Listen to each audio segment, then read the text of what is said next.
ಅಯೋಧ್ಯೆಯಲ್ಲಿ 22ರಂದು ಬಾಲರಾಮನ ವಿಗ್ರಹ ಪ್ರಾಣ ಪ್ರತಿಷ್ಠೆ ಆಗ್ತಾ ಇದೆ. ಇದರ ವಿಗ್ರಹವನ್ನು ಕೆತ್ತಿರುವಂಥದ್ದು ಕರ್ನಾಟಕದ ಅರುಣ್ ಯೋಗಿರಾಜ್ ಅನ್ನುವಂಥದ್ದು ಇಡೀ ಕರ್ನಾಟಕದವರಿಗೆ ಹೆಮ್ಮೆಯ ಸಂಗತಿ. ಆದರೆ ಈಗ ಇದೇ ಮಾದರಿಯಲ್ಲಿರುವಂಥ ಬಾಲರಾಮನ ವಿಗ್ರಹವನ್ನು ಸಣ್ಣದಾಗಿರುವಂಥ ಸೀಮೆ ಸುಣ್ಣದಲ್ಲಿ ಕೆತ್ತಿ ಅದನ್ನು ಅಯೋಧ್ಯೆಗೆ ಕಳುಹಿಸಿ ಅಯೋಧ್ಯೆಯಲ್ಲಿ ಪ್ರಾಣ ಪ್ರತಿಷ್ಠೆಯಲ್ಲಿ ಭಾಗವಹಿಸುವಂಥ ಗೆಸ್ಟ್ಗಳಿಗೆ ಅದನ್ನು ಉಡುಗೊರೆಯಾಗಿ ಕೊಡುವಂಥ ನಿಟ್ಟಿನಲ್ಲಿ ಅದನ್ನು ಕಳಿಸ್ಕೊಡೋದಕ್ಕೆ ತಯಾರಿಗಳು ನಡೀತಾ ಇದೆ. ಸದ್ಯಕ್ಕೆ ನೀವು ಗಮನಿಸ್ತಾ ಇದ್ದೀರಾ, ಇಲ್ಲಿ ಅದರ ಈಗಾಗಲೇ ಮಾಡಿಟ್ಟಿರುವಂಥ ಮಾದರಿ ಇದೆ. ಇದು ಒಂದು 3/4 ಇಂಚಿನಷ್ಟು ಚಾಕ್ ಪೀಸ್ನಲ್ಲಿ ಮಾಡಿರುವಂಥ ಬಾಲರಾಮನ ವಿಗ್ರಹ, ಸಣ್ಣ ವಿಗ್ರಹ. ಇದನ್ನು ಇಂತಹ ಒಂದು 5-6 ಪೀಸ್ಗಳನ್ನು ಈಗ ಅಯೋಧ್ಯೆಗೆ ಕಳುಹಿಸಲಾಗ್ತಾ ಇದ್ದು, ಈ ಅಯೋಧ್ಯೆಯಲ್ಲಿ ಈ ಒಂದು ಬಾಲರಾಮನ ವಿಗ್ರಹ ಅಲ್ಲಿರುವಂಥ ಗೆಸ್ಟ್ಗಳಿಗೆ ಉಡುಗೊರೆಯಾಗಿ ಹೋಗ್ತದೆ ಅನ್ನುವಂಥ ಒಂದು ಮಾಹಿತಿ ಸದ್ಯಕ್ಕೆ ಸಿಗ್ತಾ ಇದೆ. ಜೊತೆಗೆ ಇಲ್ಲಿ ಒಂದು ಪೆನ್ಸಿಲ್ನ ಆರ್ಟ್ ಕೂಡ ಇದೆ. ಬಾಲರಾಮನ ಆರ್ಟ್ ಇದು ಪೂರ್ಣರಾಮನ, ಅಂದರೆ ರಾಮ ಬೆಳೆದು ದೊಡ್ಡವನಾದ ನಂತರ ಧನುರ್ಧಾರಿಯಾಗಿರುವಂಥ ರಾಮನ ಆರ್ಟ್. ಸದ್ಯಕ್ಕೆ ಈ ಒಂದು ಆರ್ಟನ್ನು ಮಾಡಿರುವಂಥ ಆರ್ಟಿಸ್ಟ್ ಬಹಳ ಫೇಮಸ್ ಆಗಿರುವಂಥ ಆರ್ಟಿಸ್ಟ್. ಜೊತೆಗೆ ನರೇಂದ್ರ ಮೋದಿಯವರಿಗೂ ಕೂಡ ಒಂದು ಸಲ ಭೇಟಿಯಾಗಿ ಈ ಥರದ ಒಂದು ಆರ್ಟನ್ನು ಗಿಫ್ಟಾಗಿ ಕೊಟ್ಟಿರುವಂಥ ಸಚಿನ್ ಸಂಘೆ ಅವರು ನಮ್ಮ ಜೊತೆಗಿದ್ದಾರೆ. ಬನ್ನಿ ಅವ್ರನ್ನ ಮಾತನಾಡಿಸೋಣ. ಸರ್, ಮೊದಲನೇದಾಗಿ ಅಯೋಧ್ಯೆಯ ಈ ಒಂದು ಪುಣ್ಯ ಕೈಂಕರ್ಯದಲ್ಲಿ ಭಾಗವಹಿಸೋದು ಅಂತ ಹೇಳಿದ್ರೇ ಪುಣ್ಯ ಕಾರ್ಯ. ಅದರಲ್ಲೂ ಕೂಡ ನೀವು ಮಾಡಿರುವಂಥ ಈ ಒಂದು ಚಾಕ್ ಪೀಸ್ನ ಗಿಫ್ಟ್ಗಳು ಅಯೋಧ್ಯೆಗೆ ತಲುಪಿ ಅಲ್ಲಿ ಭಾಗವಹಿಸುವಂಥ ಗಣ್ಯರಿಗೆ ಅದು ಗಿಫ್ಟಾಗಿ ಹೋಗ್ತಾ ಇದೆ ಅಂತ ಹೇಳುವಾಗ ಏನು ಅನ್ನಿಸ್ತಾ ಇದೆ ಸರ್? ಇದು ಒಂಥರ ಅವಿಸ್ಮರಣೀಯವಾದಂಥ ಗಳಿಗೆ. ನಾನು ಇದನ್ನು ಎಕ್ಸ್ಪೆಕ್ಟು ಮಾಡಿರಲಿಲ್ಲ. ಒಂದು ಹಂತದಲ್ಲಿ ನಾನು ಈ 22ನೇ ದಿನದ ಈ ಕಾರ್ಯಕ್ರಮಕ್ಕೆ ನಂದೇನಾದರೂ ಒಂದು ಕಲಾಕೃತಿ ಮಾಡಬೇಕು ಅಂತ ಅನಿಸಿತ್ತು. ನಾನು ಅದರಲ್ಲಿ ಭಾಗವಹಿಸ್ದಾದರೂ ಹೇಗೆ ಅಂತ ಅನಿಸಿದಾಗ ನನ್ನ ಕಲೆ ಮೂಲಕನೇ ನಾನೇನಾದರೂ ಅಲ್ಲಿ ಅದಕ್ಕೆ ನನ್ನ ರಾಮನ ಸ್ಮರಣೆಯನ್ನು ಅಥವಾ ನನ್ನ ಸೇವೆಯನ್ನು ಮಾಡಬೇಕು ಅಂತ ಅನಿಸಿದ್ದು. ಆಗ ಮೊದಲನೇದಾಗಿ ರಾಮ ಮಂದಿರನೇ ಮಾಡೋಣ ಅಂತ ಅನಿಸಿತ್ತು. ಆದರೆ ಅದಕ್ಕೆ ತುಂಬಾ ಸಮಯ ತೆಗೆದುಕೊಳ್ಳೋಕ್ಕಿತ್ತು. ಇನ್ನೂ ಅದು ಆ ರಾಮ ಮಂದಿರ ಪೂರ್ಣ ಆಗೋ ಸಮಯಕ್ಕೆ ನಾನು ನನ್ನ ಪುಟ್ಟ ರಾಮ ಮಂದಿರನ ಮಾಡೋಣ ಅಂತ ಅದನ್ನು ಬದಿಗಿಟ್ಟು ರಾಮಲಲ್ಲಾ ಮೂರ್ತಿನೇ ಯಾಕೆ ಮಾಡಬಾರ್ದು ಅಂತ ಯೋಚನೆ ಬಂತು. ರಾಮಲಲ್ಲಾ ಮೂರ್ತಿನ ಮಾಡಿ ಅದಕ್ಕೂ ಮುಂಚೆ ನಾನು ಟ್ರಸ್ಟ್ ಅವ್ರಿಗೆ ನಾನು ಮುಂಚೆ ಮಾಡಿರುವಂಥ ಹಲವು ಕಲಾಕೃತಿಗಳನ್ನ, ನಾನು ಇದಕ್ಕೆ ಚಾಕೃತಿ ಅಂತ ಹೇಳ್ತೀನಿ, ಅಂದರೆ ಚಾಕ್ನಲ್ಲಿ ಮಾಡಿರುವಂಥ ಚಾಕೃತಿ ಅಂತ ನಾನು ಇದಕ್ಕೆ ನಾಮಕರಣ ಮಾಡಿರುವಂಥದ್ದು. ಅದನ್ನು ಕೆಲವು ಕಲಾಕೃತಿಗಳನ್ನ ನಾನು ಟ್ರಸ್ಟ್ಗೆ ಅವ್ರಿಗೆ ಕಳಿಸಿದ್ದೆ, ಫೋಟೋಸ್ ಕಳಿಸಿದ್ದೆ. ಅವ್ರು ಖುಷಿಪಟ್ಟು ಒಪ್ಕೊಂಡ್ರು ಮಾಡಿ ಕಳಿಸಿ ಅಂತ. ನಾನು 6 ಕಲಾಕೃತಿಗಳನ್ನ ಒಂದೇ ಥರದ ಬಾಲರಾಮನ ಮಾಡಿದ್ದೀನಿ. ಅದನ್ನು ಅಯೋಧ್ಯೆಗೆ ಕಳಿಸ್ಕೊಡ್ತಾ ಇದ್ದೀನಿ. ಈ ರೀತಿ ಇಡೀ ವಿಶ್ವದಲ್ಲಿರೋ ಹಿಂದೂಗಳು, ಇಡೀ ಭಾರತ ಎದುರು ನೋಡ್ತಿರೋವಂಥ ಈ ಒಂದು ಸಮಾರಂಭಕ್ಕೆ ನಾನು ಈ ಪರೋಕ್ಷವಾಗಿ ಭಾಗವಹಿಸ್ತಾ ಇರೋದು ತುಂಬಾ ಹೆಮ್ಮೆ ಇದೆ, ತುಂಬಾ ಖುಷಿ ಇದೆ. ಎಲ್ಲ ಭಗವಂತ ಶ್ರೀರಾಮನ ಕೃಪೆ ಅಂತಲೇ ಹೇಳ್ಬೋದು. ಈ ಕಳೆದ 15-20 ದಿನದಲ್ಲಿ ಇದೆಲ್ಲ ನಡೆದಿರೋವಂಥದ್ದು. ಈ 6 ಮೂರ್ತಿಗಳನ್ನ ಮಾಡೋದಕ್ಕೆ 15 ದಿನದಿಂದ ಶ್ರಮಪಟ್ಟಿದ್ದೀನಿ, ಖುಷಿಯಾಗಿ ಮಾಡಿದ್ದೀನಿ. ಅದಲ್ಲಿ ತಲುಪಿ ಟ್ರಸ್ಟ್ನವರು ಅಲ್ಲಿ ಈ ಪ್ರಾಣ ಪ್ರತಿಷ್ಠೆ ಕಾರ್ಯಕ್ರಮದಲ್ಲಿ, ಪೂಜಾ ಕಾರ್ಯಕ್ರಮದಲ್ಲಿ ಭಾಗವಹಿಸುವಂಥ ಗಣ್ಯರಿಗೆ ಇದನ್ನು ಕೊಡೋರಿದ್ದಾರೆ. ಇದೆಲ್ಲ ಶ್ರೀರಾಮನ ಕೃಪೆಯೇ ಹೇಳ್ಬೋದು.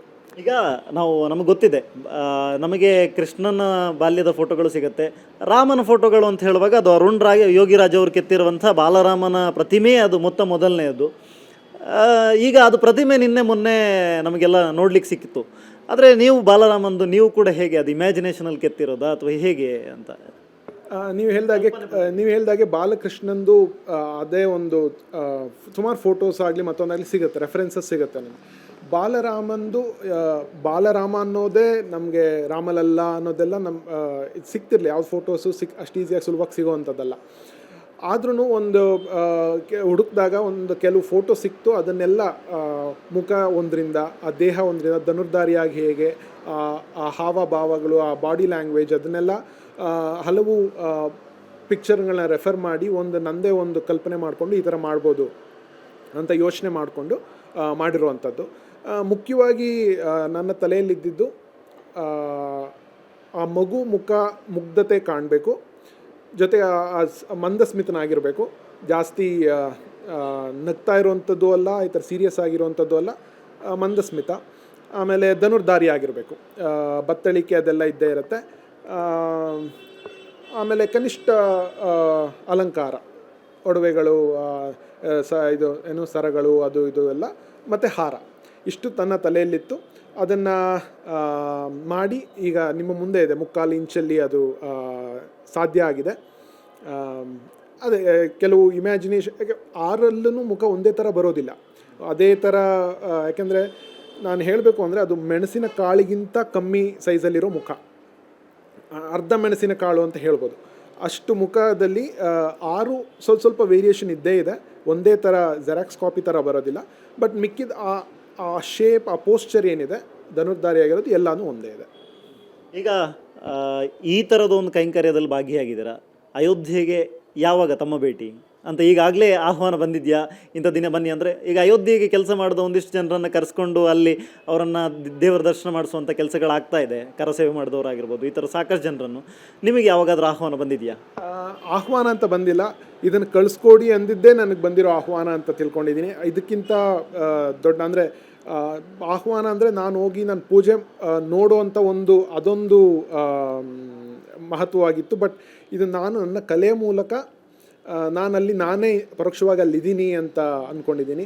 ಖಂಡಿತವಾಗಿ ಇದೆಲ್ಲನೂ ಮುಗಿದ ಮೇಲೆ, ಸಮಾರಂಭಗಳು ಮತ್ತು ಅಲ್ಲಿನ ಎಲ್ಲ ಮುಗಿದ ಮೇಲೆ ನಾನು ಖಂಡಿತವಾಗಿ ಅಯೋಧ್ಯೆಗೆ ಭೇಟಿ ಕೊಟ್ಟು ಶ್ರೀರಾಮನ ದರ್ಶನ ಮಾಡಲೇಬೇಕು. ನಾನು ಉತ್ಸುಕನಾಗಿದ್ದೀನಿ. ಒಂದಿನ ಖಂಡಿತ ಹೋಗಿ ಅಲ್ಲಿ ನಾನು ರಾಮಲಲ್ಲ ನಾನು ಒಂದು ವಿಗ್ರಹ ತಗೊಂಡೋಗಿ ಅಲ್ಲಿ ಮತ್ತೆ ಟ್ರಸ್ಟ್ಗೆ ಅಥವಾ ದೇವಸ್ಥಾನಕ್ಕೆ ಸಮರ್ಪಣೆ ಮಾಡೋದು. ಈಗ ಚಾಕ್ ಪೀಸ್ನಲ್ಲಿ ಮಾಡಿದ್ದೀರಾ, ಸಾಕಷ್ಟು ಈ ಥರದ ಪೆನ್ಸಿಲ್ ಆರ್ಟ್ಗಳನ್ನು ಕೂಡ ಮಾಡಿದ್ದೀರಿ, ಜೊತೆಗೆ ಮೋದಿಗೂ ಕೂಡ ಪ್ರೆಸೆಂಟ್ ಮಾಡಿದ್ದೀರಾ. ಇದೆಲ್ಲದರ ಬಗ್ಗೆ ಒಂದು ಹೇಳೋದಾದರೆ, ನಿಮ್ಮ ಈ ಥರ ಚಾಕ್ ಪೀಸನ್ನು ಹೊರತುಪಡಿಸಿದ ಕಲೆ ಮತ್ತು ಮೋದಿಯವರಿಗೆ ಭೇಟಿಯಾಗಿ, ಪ್ರಧಾನಿಯವರನ್ನು ಭೇಟಿಯಾಗಿ ಈ ಥರದೊಂದು ಕಲೆಯನ್ನು ಪ್ರೆಸೆಂಟ್ ಮಾಡುವಂಥ ವಿಚಾರ, ಆ ದಿನಗಳೆಲ್ಲ ಒಂದು ಸಣ್ಣ ನೆನಪು ಮಾಡ್ಕೊಳ್ಳೋದಾದರೆ? ಹೀಗೆ ನಾನು 20 ವರ್ಷದಿಂದ ಇದನ್ನು ಮಾಡ್ಕೊಂಬಂದಿದ್ದೀನಿ. ಹೈಸ್ಕೂಲ್ ಹುಡುಗ ಆಗಿದ್ದಾಗಿಂದ ನನಗೆ ಮುಂಚೆ ಪೆನ್ಸಿಲ್ ಸ್ಕೆಚಿಂಗ್, ಡ್ರಾಯಿಂಗ್, ಇದೆಲ್ಲ ವಾಟರ್ ಕಲರ್ ಪೇಂಟಿಂಗ್ ಎಲ್ಲ ತುಂಬಾ ಇಂಟ್ರೆಸ್ಟ್ ಇತ್ತು. ಜೊತೆಗೆ ಬ್ಲ್ಯಾಕ್ ಬೋರ್ಡ್ ಮೇಲೆ ತುಂಬಾ ಬರಿತಾ ಇದ್ದೆ. ಸ್ಕೂಲ್ ನೋಟಿಸ್ ಬೋರ್ಡ್ ಮೇಲೆ ನ್ಯೂಸ್ ಹೆಡ್ಲೈನ್ಸ್ ಬರೆಯೋದಾಗಲಿ, ಸುಭಾಷಿತಗಳು ಬರೆಯೋದಾಗಲಿ, ಬೆಳಿಗ್ಗೆ ಎದ್ದು ಶಾಲೆ ಶುರುವಾಗೋ ಮುಂಚೆ ಅದೆಲ್ಲ ನಾನು ಮಾಡ್ತಿದ್ದೆ. ಮನೆಯಲ್ಲೂ ಬ್ಲ್ಯಾಕ್ ಬೋರ್ಡ್ ಇತ್ತು, ಚಾಕ್ ಪೀಸ್ ಯಾವಾಗಲೂ ಜೊತೆಲಿ ಇರ್ತಿತ್ತು. ಜೊತೆಗೆ ಜಾಮಿಟ್ರಿ ಬಾಕ್ಸಲ್ಲಿ ಕೆಲವೊಂದು ಟೂಲ್ಸ್ ಇದ್ದೇ ಇರ್ತಿತ್ತು, ಪಿನ್ ಆಗಲಿ, ಅದು ಕಾಂಪಾಸು, ಡಿವೈಡರ್ಗಳು, ಈ ಥರ, ಆಮೇಲೆ ಪೆನ್ಸಿಲ್ ಶಾರ್ಪ್ನರ್ದು ಬ್ಲೇಡು, ಈ ಥರ ಎಲ್ಲನೂ ಜಾಮಿಟ್ರಿ ಬಾಕ್ಸಲ್ಲಿ ಇದ್ದೇ ಇರ್ತಿತ್ತು.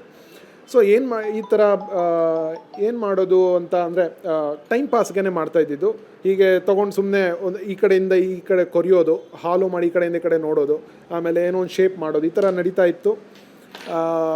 ಆಮೇಲೆ ಅಕ್ಷರಗಳು ಬರೆದು ಫ್ರೆಂಡ್ಸ್ಗೆ ಅವ್ರ ಹೆಸರು ಬರ್ಕೊಟ್ಟು ಗಿಫ್ಟ್ ಕೊಡುವಂಥದ್ದಾಗಿರ್ಬೋದು. ಆಮೇಲೆ ಹೀಗೆ ಶುರುವಾಗಿ ಈ 20 ವರ್ಷದಿಂದ ಇಲ್ಲಿಗೆ ಬಂದು ನಿಂತಿದೆ. ಅದು ಕಳೆದ 2018 ಜನವರಿಯಲ್ಲಿ, ಸರಿಯಾಗಿ 6 ವರ್ಷದ ಹಿಂದೆ, ಅನಂತಕುಮಾರ್ ಅವರು, ಆಗಿನ ಸಂಸದೀಯ ವ್ಯವಹಾರಗಳ ಸಚಿವರಾಗಿದ್ದರು, ಅವರು ನನ್ನ ತಂದೆ ತಾಯಿ ಮತ್ತು ಸ್ನೇಹಿತ 4 ಜನನ್ನು ಪಾರ್ಲಿಮೆಂಟಲ್ಲಿ ಪ್ರಧಾನಿ ಮೋದಿಯವರ ಕಚೇರಿಯಲ್ಲಿ ಅವ್ರನ್ನ ಭೇಟಿ ಮಾಡಿಸಿದ್ರು.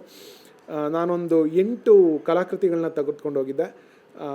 ಸೂರ್ಯ ನಮಸ್ಕಾರದ 12 ಭಂಗಿಗಳು, ವಿವೇಕಾನಂದರದ್ದು, ಸ್ವತಃ ಮೋದಿಯವರು ತಮ್ಮ ತಾಯಿ ಬಳಿ ಆಶೀರ್ವಾದ ತಗೋತಾ ಇರುವಂಥ ಒಂದು 2014 ಚುನಾವಣೆ ನಂತರ ಅವರು ಆಶೀರ್ವಾದ ತಗೋತಾ ಇರುವಂಥ ಒಂದು ವೈರಲ್ ಪಿಕ್ ಇಮೇಜ್, ಅದನ್ನು ರಿಕ್ರಿಯೇಟ್ ಮಾಡಿ ಚಾಕ್ ಪೀಸಲ್ಲಿ ಅದೊಂದಿತ್ತು.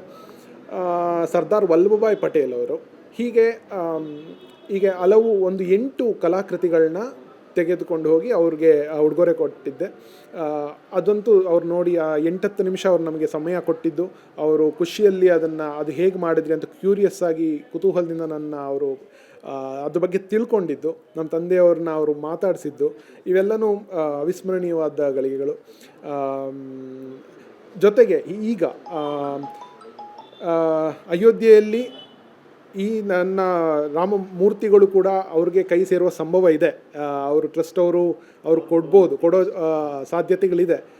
ಸೊ ಅವರು ಬರೀ ನಾನು ಭೇಟಿಯಾಗಿದ್ದಲ್ಲದೆ ನಂತರದ ವರ್ಷಗಳಲ್ಲಿ 2019 ಮತ್ತು 2020ರಲ್ಲಿ ಅವರ ಹುಟ್ಟುಹಬ್ಬಕ್ಕೆ ನಾನು ವಿಶೇಷವಾದ ಕಲಾಕೃತಿಗಳನ್ನ ಮಾಡಿ ಟ್ವಿಟರಲ್ಲಿ ಹಂಚಿಕೊಂಡಿದ್ದೆ. ಅವರು ಅದನ್ನು ಗಮನಿಸಿ ಅದಕ್ಕೆ ಅದಕ್ಕೆ ಎಂಕರೇಜ್ ಮಾಡಿ ಅದನ್ನು ಅಪ್ರಿಷಿಯೇಟ್ ಮಾಡಿ ಪ್ರಶಂಸೆ ಮಾಡಿ ಜಸ್ಟ್ ಥ್ಯಾಂಕ್ ಯು ಅಂತ ಹೇಳಿದೆ ಅದ್ರ ಬಗ್ಗೆ ಒಂದು 4 ಲೈನ್ಗಳನ್ನ ಬರೆದು ಅಪ್ರಿಷಿಯೇಟ್ ಮಾಡಿ ಹಂಚ್ಕೊಂಡಿದ್ದಾರೆ ಅವರು ಮತ್ತು ರೀಟ್ವೀಟ್ ಮಾಡಿ. ಸೊ ಇದೆಲ್ಲ ಮರೆಯೋಕ್ಕಾಗದೇ ಇರೋವಂಥ ಕ್ಷಣಗಳು. ಇದ್ರ ಜೊತೆಗೆ ಇದನ್ನು ಸಾಧ್ಯ ಆಗಿಸಿದ್ದು ಅನಂತಕುಮಾರ್ ಅವರು ಇಂಟ್ರೆಸ್ಟ್ ತೊಗೊಂಡು ತೇಜಸ್ವಿನಿ ಅನಂತಕುಮಾರ್ ಮೇಡಮ್ ಅವರು ಇದ್ರ ಬಗ್ಗೆ ಆಸಕ್ತಿ ವಹಿಸಿ ಅದನ್ನು ಮಾಡಿಕೊಟ್ರು. ಆಮೇಲೆ ಅಂದಿನ ರಾಷ್ಟ್ರಪತಿಗಳಾಗಿದ್ದಂಥ ರಾಮನಾಥ್ ಕೋವಿಂದ್ ಅವ್ರಿಗೆ ಇದನ್ನು ಪ್ರೆಸೆಂಟ್ ಮಾಡೋ ಅವಕಾಶವೂ ಇತ್ತು. ಪ್ರಣಬ್ ಮುಖರ್ಜಿ ಅವ್ರಿಗೆ, ಅಮಿತಾಬ್ ಬಚ್ಚನ್ ಅವ್ರಿಗೆ, ಸಚಿನ್ ತೆಂಡೂಲ್ಕರ್, ರಾಹುಲ್ ದ್ರಾವಿಡ್, ಮತ್ತು ಕನ್ನಡದ ಅನೇಕ ನಟರು ಶಿವರಾಜ್ ಕುಮಾರ್ ಆಗಿರ್ಬೋದು, ಸುದೀಪ್ ಅವರು, ಹೀಗೆ ಹಲವು ನಟರುಗಳಿಗೆ ಕೂಡ ಇದನ್ನು ಗಿಫ್ಟ್ ಮಾಡಿ ಅವರು ನೋಡಿ ಇದನ್ನು ಪ್ರಶಂಸೆ ಮಾಡಿದ್ದಾರೆ. ಹೀಗೆ ನಡೀತಾ ಇದೆ. ಇದೊಂದು ಮತ್ತೊಂದು ಅಧ್ಯಾಯ. ಇದು ಹಿಸ್ಟ್ರಿಯಲ್ಲಿ ನಂದು ಒಂದು ಅಣುವಷ್ಟು ನಂದೊಂದು ಕಲಾ ಸೇವೆ ಅಷ್ಟೇ. ಥ್ಯಾಂಕ್ ಯು ಸರ್, ನಮ್ಮ ಜೊತೆಗೆ ಮಾತನಾಡಿದ್ದಕ್ಕೆ. ಇನ್ನಷ್ಟು ಈ ಥರದ ಕಲಾ ಸೇವೆ ಮಾಡುವಂಥ ಅವಕಾಶ ಬರಲಿ. ಅಯೋಧ್ಯೆಯ ರಾಮ ಮಂದಿರ ಪ್ರತಿಷ್ಠಾಪನೆಯ ದಿನ ನಿಮ್ಮದೇ ಮೂರ್ತಿ ಅಲ್ಲಿಯ ಮುಖ್ಯ ಅತಿಥಿಗಳಿಗೆ ಪ್ರೆಸೆಂಟ್ ಮಾಡೋ ಥರ ಆಗಲಿ ಅಂತ ಆಶಿಸ್ತಾ, ಸದ್ಯಕ್ಕೆ ಇದು ರಾಮನ ಮೂರ್ತಿ ಅಂದರೆ ರಾಮ ಮಂದಿರದಲ್ಲಿ ಪ್ರೆಸೆಂಟ್ ಆಗ್ತಾ ಇರುವಂಥ ಅತಿಥಿಗಳಿಗೆ ಕೊಡಲು ಇರುವಂಥ ಒಂದು ಚಾಕ್ ಪೀಸ್ನ ಆರ್ಟ್ಗಳು ಸದ್ಯಕ್ಕೆ ಇವತ್ತು ಹೊರಟು ಅಯೋಧ್ಯೆಯನ್ನು ತಲುಪ್ತಾ ಇದೆ. ಅಯೋಧ್ಯೆಗೆ ತಲುಪ್ತಾ ಇರುವಂಥ ನಮ್ಮ ಕರ್ನಾಟಕದ ಹೆಮ್ಮೆಯ ಪ್ರತಿಮೆಗಳಿವು ಅಂತ ಹೇಳ್ತಾ ಕ್ಯಾಮ್ರಾ ಪರ್ಸನ್ ಸತ್ಯ ಜೊತೆ ಸ್ವಸ್ತಿಕ್ ಕನ್ಯಾಡಿ, ಏಷ್ಯಾನೆಟ್ ಸುವರ್ಣ ನ್ಯೂಸ್.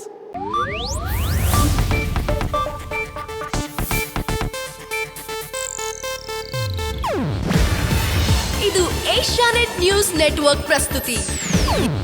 ನೀವು ನೋಡ್ತಿದ್ದೀರಾ ಏಷ್ಯಾನೆಟ್ ಸುವರ್ಣ ನ್ಯೂಸ್.